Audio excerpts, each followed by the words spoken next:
तर मित्रांनो, आजचा दिवस माझ्यासाठी खूपच खास होता. कारण आज माझा वाढदिवस होता. माझ्या बर्थडे सेलिब्रेशनसाठी काय करायचं, कुठे जायचं याबद्दल सकाळपासून यांची काहीच हालचाल दिसत नव्हती. मला वाटलं हे सेलिब्रेशन करणार नाहीत, कारण घरची खूप कामं होती. पण त्यांनी मला आश्चर्याचा धक्काच दिला. दुपारच्या 3 वाजता म्हणाले, लवकर बाहेर पडून राहू. मी क्षणाचाही विलंब न करता लगेच तयार झाले. त्याने शॉपमध्ये केक घेतला आणि आमची बाईक मेन रस्ता सोडून एका लहान रस्त्याने आत जाऊ लागली.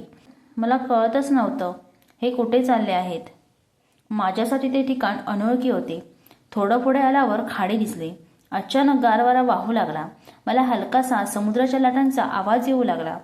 पुढच्या क्षणात आम्ही समुद्रकिनाऱ्यावर येऊन पोचलो. माझ्यासाठी हे सरप्राईजच होते, एक सुखद धक्का. माझा तर आनंद गगनात मावतच नव्हता. मी पहिल्यांदाच अशा स्वच्छ आणि सुंदर बीचवर आले होते. अथांग समुद्र, निळशार पाणी, सतत वाहणारा थंडगार वारा, लाटांचा मधुर आवाज, हे सर्व दृश्य मनाला खूप भावले. कोकणातील सर्वच समुद्रकिनारे स्वच्छ आणि सुंदर आहेत. त्यानंतर बर्थडे सेलिब्रेशन झाले. खूप सारे फोटोज, व्हिडिओज क्लिक केले. माझ्या चेहऱ्यावरचा आनंद पाहून ह्यांना पण खूप बरं वाटलं. तर असा होता आमचा आजचा स्पेशल डे.